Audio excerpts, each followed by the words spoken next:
Magandang araw aking mag-aaral. Ang ating talakayan ngayon ay ukol sa maikling kwento, Aguinaldo ng mga Mago, na mula sa United States of America. Salin sa Filipino ni Rufino Alejandro, mula sa ikalawang markahan ng Module 4. Ating simulan ng kwento. Piso at 87 sentimos. Iyan lang. At ang 60 sentimos nito ay barya. Makatatlong bilangin ni Delia. Piso at 87 sentimos. At kinabukasan, noon ay Pasko. Talagang walang dapat gawin kundi sumalagpak sa munting gusgusing sopa at magpalahaw. Kaya't iyon nga ang ginawa ni Delia. Tinapos ni Delia ang kanyang pag-iyak at hinarap ang kanyang mga pisngi at siya'y nagpulbos. Tumayo siya sa tabi ng bintana at matamlay na pinagmasdan ang isang abuhing pusang nanululay sa isang abuhing bakod sa abuhing likod bahay. Kinabukasan noon ay araw ng Pasko at ang pera niya ay wala kundi piso at 87 sentimos lamang para ipambili ng pang-Aguinaldo kay Jim, kanyang asawa. Kung ilang buwan siyang nagtabi ng pera at ito ang kanyang natipon. Gaano ba naman ang itatagal ng kitang 20 piso isang linggo? Naging malaki ang kanyang mga gastos kaysa kanyang inaasahan. Laging gayon ang nangyayari. Piso at 87 sentimos lamang na pambili ng Aguinaldo para kay Jim sa kanyang gym. Maraming oras ang ginugol niya sa pag-iisip ng isang magandang pang-Aguinaldo kay Jim. Isang Aguinaldong maganda, pambihira at yari sa pilak, yaong maaari nang sabihing karapat-dapat ariin ni Jim.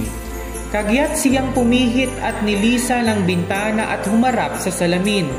Nagniningning ang kanyang mga mata, datapwat 20 segundong nawalan ng kulay ang kanyang pisngi. Maliksi niyang inilugay ng puspusa ng kanyang buhok. Ang mag-asawang James at Delia Dillingham Young ay may 2 ari-ari ang pinagmamalaki nila ng labis. Ang isa'y gintong relos ni Jim na minana niya sa kanyang ama at sa ama ng kanyang ama, at isa pa ay ang buhok ni Delia. At ngayoy nakalugay ang magandang buhok ni Delia. Aalon-alon at kumikislap na parang buhos ng kayumangging tubig sa isang talon. Abot hanggang sa ibaba ng kanyang tuhod at mistulang pananamit na niya. At pagkatapos ay maliksing pinusod niyang muli na nangangatog pa ang kanyang mga kamay. Minsan siyang natigilan samantalang 2 patak na luha ang tumulo sa gasgas na pulang karpet sa sahig. Isinuot ang kanyang lumang jacket na kulay kape at isinuot ang kanyang lumang sombrerong kulay kape rin. Umalembong ang kanyang saya at nagkikinang ang kanyang mga mata nang siya'y humagibis na papalabas sa pintuan, manaog at lumabas sa lansangan. Sa tapat ng hinintuan niya ay may karatulang ganito ang nababasa. Madam Sofronie, lahat ng uri ng kagamitang yari sa buhok. Patakbong pumahanhik si Delia sa unang hagdanan at saka huminto upang bigyang panahon ang kanyang paghingal. Gusto ba ninyong bilhin ang aking buhok? Ang tanong ni Delia. Bumibili ako ng buhok, sabi ng madam. Alisin mo yung sombrero mo't nang makita ko ang itsura niyan. Ipinakita ni Delia ang aalon-alon niyang buhok. 20 pesos, ang wika ng madam, habang iniaangat ng sanay na kamay ang makapal na buhok. Bayaran niyo akong agad, ang wika ni Delia. At ang sumusunod na 2 oras ay masayang nagdaan. Hindi pala. Sa loob ng 2 oras na sumusunod ay walang ginawa si Delia, kundi ang halugugi ng mga tindahan sa paghahanap ng maipang-Aguinaldo kay Jim. Sa wakas ay nakakita siya. Talagang bagay na bagay kay Jim. Parang ipinasadya, walang ibang tindahang mayroon noon. Isang magandang kadenang platino na ang disenyo ay simpleng-simple, ngunit nakaaakit. Sa tingin lamang ay talagang makikilalang mamahalin at sadyang karapat-dapat sa relos. Pagkakita niya sa kadenang iyon ay sumaksak agad sa loob niya ang bagay na iyon kay Jim. Katulad nito, mahinhin at mahalaga. 21 piso ang ipinagbayad nila roon sa kanya at nagmamadali siyang umuwi. Dala ang 27 sentimos na natitira. Kapag nakabit na ang kadenang iyon sa kanyang relos ay pihong madalas na titingnan ni Jim ang oras sa harap ng kanyang mga kaibigan. Bagaman, sadyang maganda ang relos. Palihim kong ito'y dukutin ni Jim upang tignan ang oras dahil sa lumang katad na nakakabit. Nang dumating ng bahay si Delia, minabuti niya ang gumawa ng kaunting pag-iingat. Kinuha niya ang kanyang pangulot at pinainit ang kalan at kinumpuni ang kasiraang nilikha ng pag-ibig na pinalubha pa ng kagandahang loob. Nang alas 7 na ay handa na ang kape at ang pagpiprituhan ng karne. Si Jim ay hindi kailanman ginagabi ng dating. Kinuyom ni Delia ang kadena sa kanyang palad at naupo sa sulok ng mesang malapit sa pintong laging dinaraanan ni Jim. Narinig niya ang mga yabag ni Jim sa unang hagdanan at siya'y namutlang sandali. Ugali na niya ang magdasal ng kaunti patungkol sa mumunting bagay na nangyayari sa araw-araw at ngayoy bumulong siya ng ganito. Opo ang Diyos, marapatin mo pong sabihin niya na ako'y maganda pa rin. Bumukas ang pinto at pumasok si Jim at pagkatapos ay isinara uli iyon. Parang nangangayayat siya at ang mukha niya ay walang bakas ng kagalakan. Kawawa naman. 22 taon lamang siya ay nag-iintindi na dahil sa kanyang pamilya. Kailangan niya ang isang bagong damit na pangibabaw at wala pa rin siyang guwantes. Pumasok si Jim at walang katinag-tinag. Ang mga mata niya ay nakapako kay Delia at ang tingin niya ay nakapangingilabot sa babae. Hindi naman galit, ni pagtataka, ni pamimintas, ni hilakbot, ni ang alinman sa mga simbuyong pinaghahandaan na ni Delia. Basta't nakatitig si Jim sa kanya na ang mga mata ay nagpapahayag ng isang damdaming hindi mahulaan. Pinutol mo ang iyong buhok?